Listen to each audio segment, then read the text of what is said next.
Me. We out here chilling, I honey. got my work clothes. I'm doing construction work today, y'all. So I can't hang out with you today. Because I got some errands to run. I got to get on the move. You already been to Excel? I ain't been nowhere. I just left. Because I was catching up on the Braxtons. Oh, honey, there's so much to go. I'm on the outsiders. Do you watch But you know, the Brennan? Ooh, no, but what I'm saying is, you know, they were talking about a situation. I thought, you know what, I never even thought about that, or even either I ain't there yet, or I've been there and passed it and didn't know it. What? Tony was, you know how Tamar always messed with her about the Birdman. Oh yeah.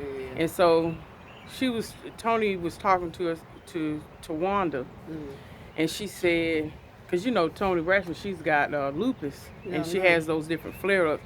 But you know what? She said something. She said, you know what, Tawanda? She said, I don't know what it is. She said, I know I go through my bouts with lupus and it puts me down. Blah, blah. She said, but you know what?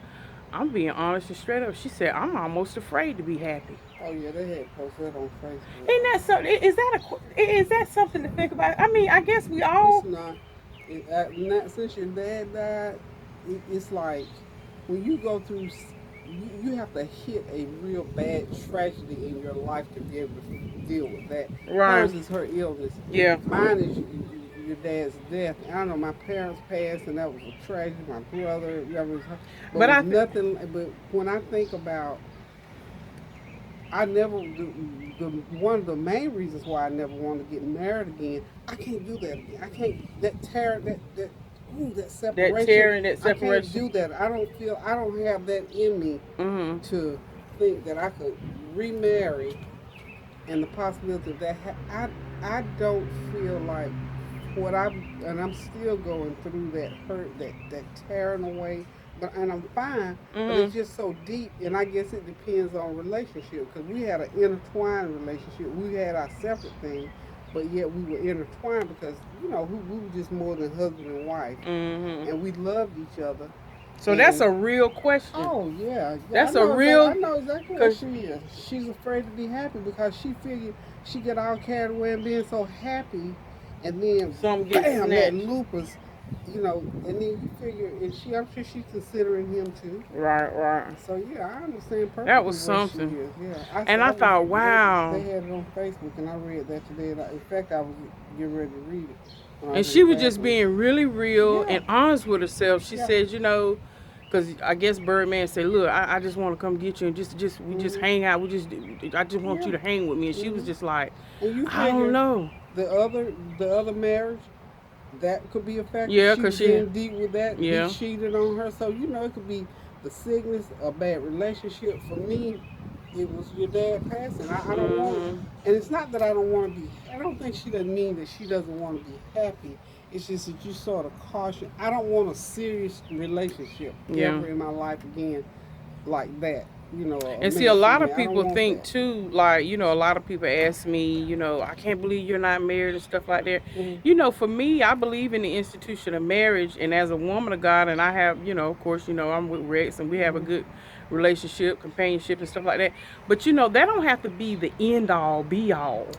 I mean, you know, I have learned and grown into that relationship to the point that might be what it should be for other people. But like, for instance, right now, I'm not there yet. And I've had this discussion. I'm just saying this for the sake of the video, because I know a lot of women of God was like, oh, when am I gonna get my husband? And I want a man, and that's beautiful. Cause see, I want marriage and all that too. But my mindset is not there yet to be able to truly, and again, it was like one of those epiphany moments with Toni Braxton.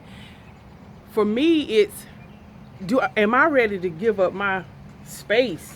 I'm the funniest person you know. True that.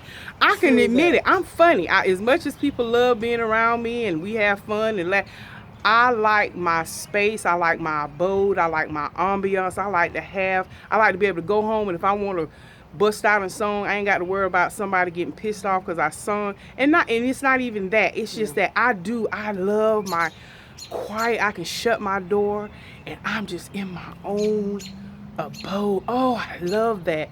And I'm not ready to give that up. Well, see, that's and people say, well, oh, that's selfish. You don't want to be. And to me, it's no, it ain't. You don't know. Marriage don't have to be the be all end all for you to have happiness and peace and all that.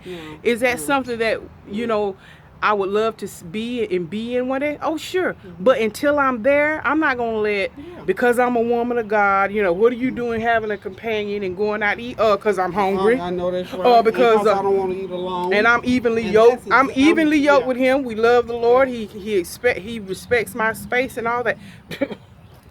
Yeah. And deeper than what you said, even of giving up that freedom, and you know, like you say, you want to come home and kick your shoes off and do this and that and third, and you have to worry about disturbing nobody else. That's not the end all be all, because see, you've never experienced a married life, right? So I can tell you this, with the relationship I have with your dad, I could come in and I can't sing 2 notes. I could come in and sing. He would just, Peg, what you say?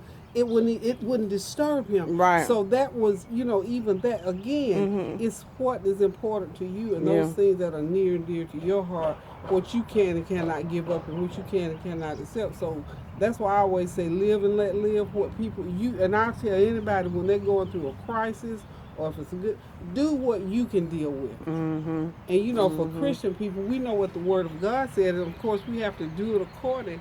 I had a deep conversation with my adopted neighbor girl, this very same subject, and we were talking about, you know, Paul says it's better to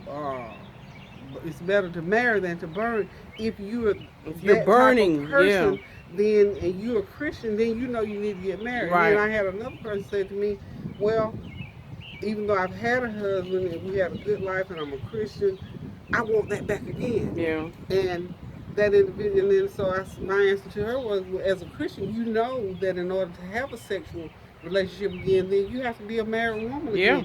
She said, that's what I want. And I said, well, see, I'm the exact opposite. I would like companionship without the sex. Right. Because I'm not interested in another husband. I don't feel like I need the sex part of it, so I'm good to go. I need to talk to you. You to get ready to leave? I got to talk to you. Okay, we had to pause for the calls because she was talking to the contractor that's doing her screened-in back porch. But yeah. Seriously though, you know, she and I were talking about, you know, that very same thing. Yeah, about that same issue. But you know, like I said, for me, you know, I'm 46. I mean, like I said, if it happens, it happens. But like for me, right now, let me tell you, I'm enjoying life. I'm in that. I got a good job. I'm just enjoying life, and I'm not trying to break something that ain't. I don't need to fix something that's not broke. And whatever your vice is, I know a lot of it, that's the thing a lot of Christians will talk about, oh, well, you know, it's the sex. But just like you were saying, and just like with me, that's not the important thing for me. It's not an issue for me either. I like to be able to talk to him, be able to talk about God. When something happened, we can get into that word and apply that word. So to me, I'm evenly yoked with this man as far as communication, as far as the love and the knowledge and the wisdom of God and seeking godly counsel and stuff like that. But Tanya is not there yet with wanting to look at. But that's good to know. I mean, because see, it will cause problems because he's sensitive to God. He's sensitive to the Holy Spirit. He'd pick up on it. He'd pick up on it. He really would.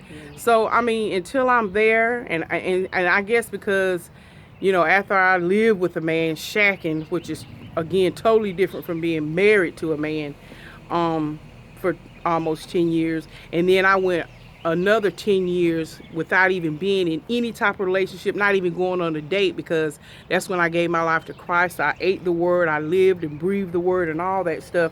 I really enjoy Tanya. When I tell y'all I really enjoy Tanya, I love me some Tanya. I enjoy. She really does. You know, I'm in the video. Oh, I'm sorry. Selfies. She does. She really loves her. And I do. I love. That's a good way to be, because I love me some Peggy Howell. I love me some Tanya Howell, and I can just do and enjoy myself. And I learned how to be by myself, with myself. And I share myself. It's just that I ain't ready to share you being in my house. Keeping it real. How y'all say keeping it 100? Keep it 100. But anyway, 100, let me get out this sun. Yeah. But love y'all. God bless. And may the peace of the Lord be with you. And this is just some of the little talks me and my mom have. Yeah, God's peace. This is a nooner. All right. Bye.